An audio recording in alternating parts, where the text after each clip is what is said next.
So I hope you enjoyed yesterday's video on emotional eating.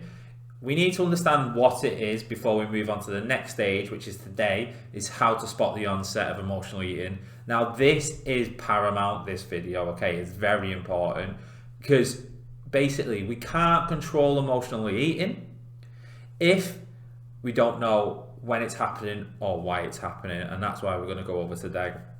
And the reason I've split up understanding when it's happening and the tools needed to combat this into two separate videos, because it's very important that we can control emotional eating by understanding when it's happening. Okay, so first off, there's a difference between physical hunger and emotional hunger. So with emotional hunger, this comes on suddenly, so it's sort of like an instant hit. It feels like overwhelming and it feels urgent.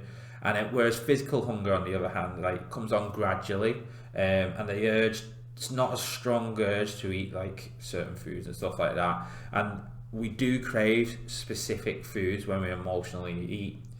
I had a client, Natalie, she's probably watching this, who used to say, if you're not hungry for an apple, you're not hungry. And it's so true.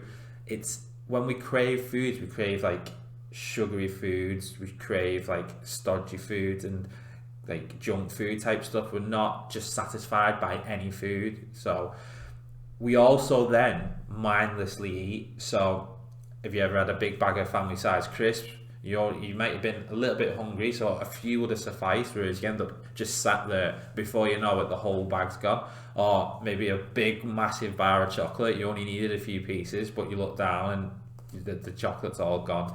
It's just mindless eating, and that's what emotional eating is. It's mindless eating as well. It's also not satisfied once you're full. So you want more, okay? So you want to be uncomfortably stuffed, right? Physical hunger, you just want to feel satisfied. You don't want to feel stuffed. You just want to feel a little bit of more of a fuller effect, okay? And emotional eating isn't located in the stomach. So what do I mean by this is, like, you've all had belly growls. You wake up or something and your belly's growling and you're like, oh, you're hungry, right? That's physical hunger. Whereas an emotional hunger is more of in the mindset, like, I need this, I need this, I need this. Okay, you focus on a specific food or like a specific type of food rather than just eating because you're hungry, right? And it often leads to regret, guilt, and shame because you're not satisfied. You don't feel like, oh, like, I feel okay. Like, you feel guilty after it. Like, you've never felt guilty after eating you've been hungry and you've had a healthy meal. Have you? You've never gone, oh, I wish I never had that. Whereas if you've gone wild on Domino's pizza with cookies and a side and a drink or a Chinese banquet or whatever, and you feel that feeling rather than feeling satisfied and that guilt feeling, okay? So if we can control the triggers, right, we can control the outcome from this. So if we can understand why we're doing it and when it happens, we can then control how to stop this, okay? And we need to identify the triggers, right? These are the main triggers that usually cause emotional eating. So one is stress, right? Have you ever been really stressed and you notice you need food, you need certain foods? And that is because basically you increase a certain hormone called cortisol, which is a sort of fight or flight stress hormone. And one thing that like salty, sweet, fried foods does, it gives you a burst of energy and it gives you a burst of pleasure at the same time. So it increases the hormones in your brain and you feel good about yourself, okay? So it helps fight stress, but only short-term spike is not getting down to the root of the issue, right?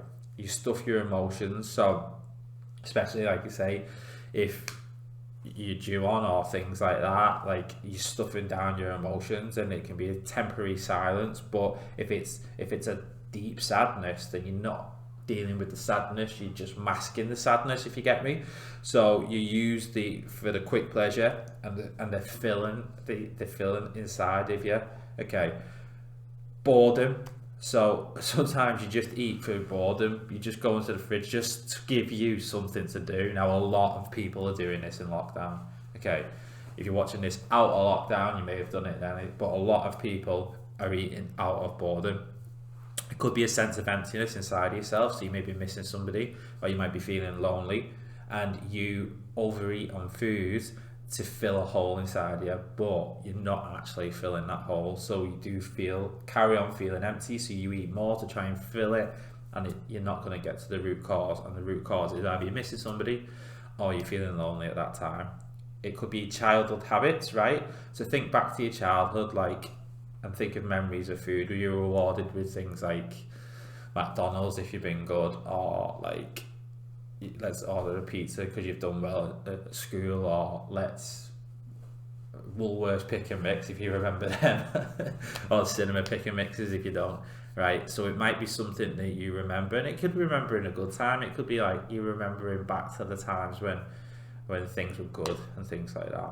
Okay, and it could be social influences. So you go out for a meal, everyone's having a Chinese banquet, you have a Chinese banquet, and you're eating out of emotion because you don't want to feel left out, you don't want to feel like you might be feeling nervous, you don't want to feel like the odd one out and things like that. So they are emotions that you are eating for. Okay, so you can understand the triggers a little bit more and the difference between physical and emotional hunger. You will have your own triggers. This isn't the same for everybody. And now with that, we need to identify what your triggers are. So I've got a couple of tasks for you that I want you to do today, okay?